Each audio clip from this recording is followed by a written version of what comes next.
A very good evening to all my students.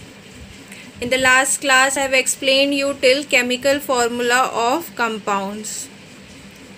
Now today I will explain you about the valencies and some more topics.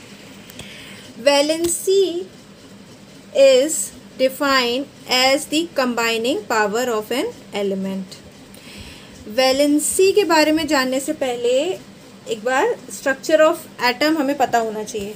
तो centre में क्या होता है structure of atom के? Nucleus होता है। Nucleus में क्या क्या होता है?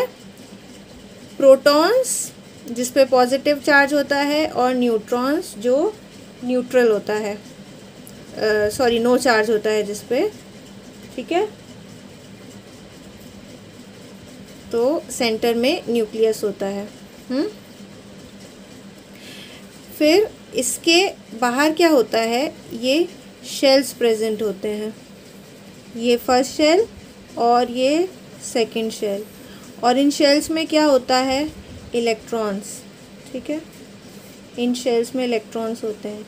जो फर्स्ट शेल है उसमें मैक्सिमम 2 इलेक्ट्रॉन्स होते हैं और जो आउटर मोस्ट शेल होता है उसमें मैक्सिमम 8 इलेक्ट्रॉन्स होते हैं। ये जो इलेक्ट्रॉन्स होते हैं इस पे नेगेटिव चार्ज होता है, ठीक है। तो ये स्ट्रक्चर ऑफ एटम है, ठीक है। तो वैलेंसी क्या होती है? किसी भी एलिमेंट की, ये तो मैंने एक कॉमन स्ट्रक्चर बता दिया, ठीक है। अब हाइड्रोजन, हीलियम, जितने भी एलिमेंट्स हैं सबका एटॉमिक स्ट्रक्चर होता है। तो सबके एटॉमिक नंबर के अकॉर्डिंग हम उसका इलेक्ट्रॉनिक कॉन्फ़िगरेशन करते हैं, यानी उसके इलेक्ट्रॉन्स को शेल्स में डिस्ट्रीब्यूट करते हैं, ठीक है। पहले में 2 आएंगे, दूसरे में मैक्सिमम जो है वो 8 आ सकते हैं, इस तरीके से। उसके लिए हमें एटॉमिक नंबर पता होना चाहिए। तो अभी हम वैलेंसी के बारे में पढ़ रहे हैं। तो वैलेंसी किसी भी एलिमेंट की हमें पता चलेगी इस हिसाब से उसके आउटर मोस्ट शेल में जितने इलेक्ट्रॉन्स होंगे वो उसकी वैलेंसी होती है। लेकिन अगर आउटर मोस्ट शेल में 4 इलेक्ट्रॉन्स तक हैं तो उसकी वैलेंसी एज इट इज़ होगी, ठीक है। लेकिन अगर मोर देन 4 इलेक्ट्रॉन्स प्रेजेंट होते हैं आउटर मोस्ट शेल में किसी भी एलिमेंट के, तो उसको हम 8 माइनस वो नंबर कर देते हैं, तो उसकी वैलेंसी आ जाती है। फॉर एग्ज़ाम्पल, ठीक है, हाइड्रोजन का पहले हम लोग लेते हैं। इसका एटॉमिक नंबर 1 होता है, ठीक है। एक स्ट्रक्चर बना देते हैं हाइड्रोजन का। तो इसका एटॉमिक नंबर 1 होता है, यानी इसके पास कितने इलेक्ट्रॉन्स हैं? 1 इलेक्ट्रॉन है। तो इसका एक ही शेल होगा जिसमें 1 इलेक्ट्रॉन। तो इसकी वैलेंसी कितनी हुई हाइड्रोजन की? 1। अब वही हम बात करते हैं ऑक्सीजन की, ठीक है। ऑक्सीजन का एटॉमिक नंबर 8 होता है। तो ऑक्सीजन का 8 होता है। तो मैंने बताया है कि जो फर्स्ट शेल होता है उसमें मैक्सिमम 2 ही इलेक्ट्रॉन्स आते हैं।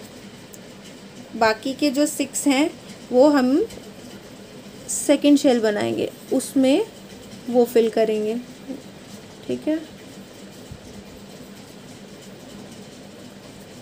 6।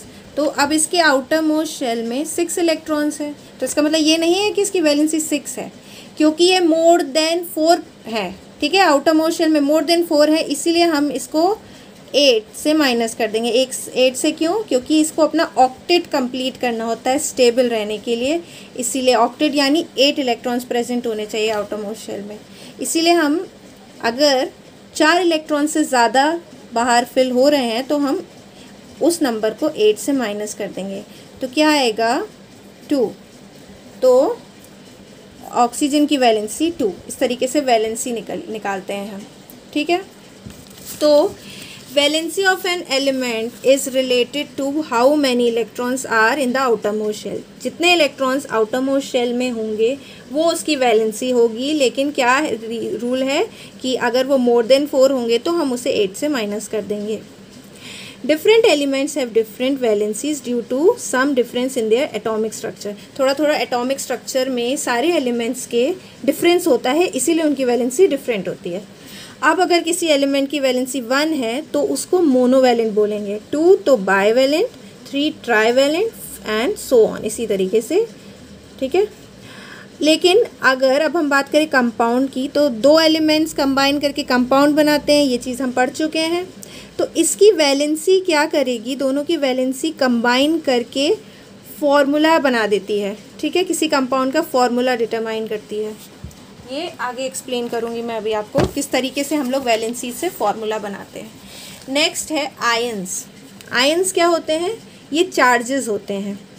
कोई भी केमिकल रिएक्शन जब होती है तो उसमें क्या होता है, जो एलिमेंट है, ठीक है, कोई भी एलिमेंट है उसके इलेक्ट्रॉन्स प्रेजेंट है शेल में, तो वो इलेक्ट्रॉन्स या तो वो एलिमेंट लूज़ करता है यानी डोनेट करता है, या तो गेन करता है मतलब दूसरे से लेता है। तो उस पे क्या होता है, दोनों ही केसेस में चार्जेस आ जाते हैं उन एलिमेंट्स पे, तो उसी को कहते हैं आयंस। ये आयंस टू टाइप्स के होते हैं, positive ion and negative ion. For example positive ion का क्या है, सोडियम, सोडियम पे पॉजिटिव चार्ज है, यानी पॉजिटिव चार्ज का मतलब है इसने अपना इलेक्ट्रॉन डोनेट किया है, लूज़ किया है। और क्लोरीन पे नेगेटिव है, यानी इसने गेन किया है, ठीक है। नेक्स्ट है रेडिकल्स। रेडिकल्स क्या होते हैं, these are group of atom that have charge on them. ये ग्रुप ऑफ एटम्स होते हैं, यानी कुछ एटम्स मिल के साथ में रहते हैं और इन पे चार्जेस प्रेजेंट होता है। देखो एग्जांपल्स, जिसकी हाइड्रोक्साइड OH है ना, different atoms, SO4 sulphate, carbonate, ये एग्जांपल्स हैं रेडिकल्स के। जब भी कोई केमिकल रिएक्शन होती है तो ये जो रेडिकल्स होते हैं ये साथ में ही रहते हैं। इसका बहुत इम्पॉर्टेंट रोल है in chemical process including human physiology. Now next, how to write a chemical formula. मैंने पीछे बताया था आपको लास्ट में वैलेंसी में कि वैलेंसी से हम केमिकल फार्मूला फॉर्म कर सकते हैं किसी भी कंपाउंड का। जैसे H2O का ही हम एग्जांपल ले लेते हैं। हमें पता है कि उसमें दो एटम्स हाइड्रोजन के प्रेजेंट है और एक एटम ऑक्सीजन का प्रेजेंट है, ठीक है, तो ये H2O बन गया। इसी तरीके से कार्बन डाइऑक्साइड का फॉर्मूला होता है CO2, तो C यानी एक कार्बन एटम प्रेजेंट है और O के पास 2 है, यानी 2 एटम ऑक्सीजन के प्रेजेंट है। इसी तरीके सोडियम क्लोराइड में एक एटम सोडियम का और एक एटम क्लोरीन का प्रेजेंट है, तो ये सोडियम क्लोराइड बन गया। लेकिन जो वैलेंसीज है हम उसकी हेल्प से भी जो इस कंपाउंड्स के फॉर्मूला बना सकते हैं। कैसे, एग्जाम्पल लेते हैं हम एल्यूमिनियम क्लोराइड का, जिसका फॉर्मूला है AlCl3। तो इसके लिए पहले क्या लिखा है, first write the symbol of the element that are combining, ठीक है। दो एलिमेंट्स कौन से, एक एल्यूमिनियम और एक क्लोरीन, दो एलिमेंट्स कौन से कंबाइन करके ये एल्यूमिनियम क्लोराइड बना रहे हैं, एल्यूमिनियम और क्लोरीन। तो यहाँ पे क्या लिखा है कि पहले सिंबल्स को एलिमेंट्स के हम लोग लिख देते हैं। तो ये हमने लिख दिया, सेपरेटली लिख देते हैं। तो ये लिख दिया एल्यूमिनियम Al और ये लिख दिया हमने क्लोरीन। अब हमें इनकी वैलेंसी पता होनी चाहिए। अब वैलेंसी मैंने बताया कैसे निकालते हैं।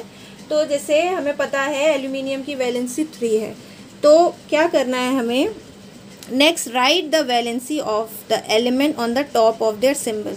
ये एल्यूमिनियम की वैलेंसी जितनी हमें उसके टॉप पे लिख देना है और क्लोरीन की जो वैलेंसी है वो हमें उसके टॉप पे। तो वैलेंसी कैसे निकालते हैं ये चीज़ पता है हमें, हमने सीख ली है। तो एल्यूमिनियम की जैसे कि वैलेंसी होती है 3, तो इसके ऊपर हम 3 लिख देंगे, और क्लोरीन की वैलेंसी होती है 1। तो ये हमने एलिमेंट्स लिख दिए डिफरेंट जो भी, और उसकी वैलेंसी उसके ऊपर लिख दी। नेक्स्ट क्या करना है, cross over the valencies of the elements and right the number at the base of each symbol. अब हमें इनकी वैलेंसीज एक दूसरे से क्रॉस कर देनी है, यानी इसकी वैलेंसी इसके पास और इसकी वैलेंसी इसके पास, और उसके बाद हमें बेस में उसे लिख देना है उसके, ठीक है। एल्यूमिनियम की वैलेंसी मतलब हमने क्रॉस करने के बाद ये 1 आ गया इसके पास, और क्लोरीन के पास क्या आ गया, 3 आ गया। और मैंने बताया है कि ये जो 1 है, अगर कहीं भी 1 आता है तो हम इसे इग्नोर करते हैं, द सबस्क्रिप्ट 1 इज़ इग्नोर्ड। तो फिर क्या फॉर्मूला बन गया, AlCl3, तो एल्यूमिनियम क्लोराइड बन गया। इसी तरीके से फॉर्मूले बनते हैं। ठीक है, नेक्स्ट है कैल्शियम ऑक्साइड। तो इसमें दो कौन से एलिमेंट्स हैं, कैल्शियम पहला Ca और दूसरा ऑक्सीजन, ठीक है O।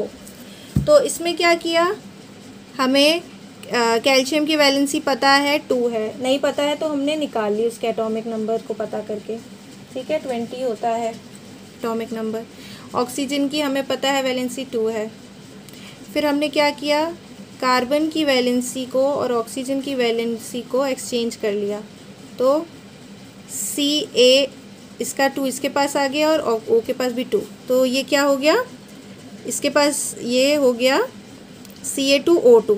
अब अगर कॉमन नंबर से ये नीचे के जो बेस के जो डिजिट्स हैं अगर ये कट होते हैं तो हम इन्हें काट देते हैं, तो 2 की टेबल से ये दोनों जा रहे हैं, 2 1 जा 2, 2 1 जा 2, ठीक है, तो ये रिड्यूस हो गया। तो क्या बचा हमारे पास, CaO कैल्शियम ऑक्साइड, ठीक है। इसी तरीके से सोडियम कार्बोनेट का है, ठीक है, कार्बोनेट क्या है, रेडिकल है, तो ये साथ में ही रहेगा। नेक्स्ट टॉपिक है केमिकल इक्वेशन। केमिकल इक्वेशन क्या होता है, हम लोग कोई भी दो एलिमेंट्स को एक दूसरे से रिएक्ट करा के जो नया प्रोडक्ट बनाते हैं, ठीक है, ये होती है केमिकल रिएक्शन।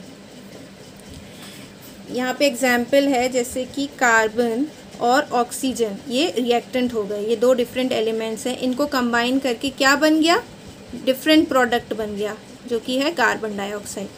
तो ये है केमिकल इक्वेशन। इस तरीके से हम H2O का भी एग्जाम्पल ले सकते हैं। एक रिएक्टेंट हमने ले लिया हाइड्रोजन और वो H2 और एक ले लिया O, फिर हमने उसको रिएक्ट किया तो क्या बना, H2O। Okay, thank you students.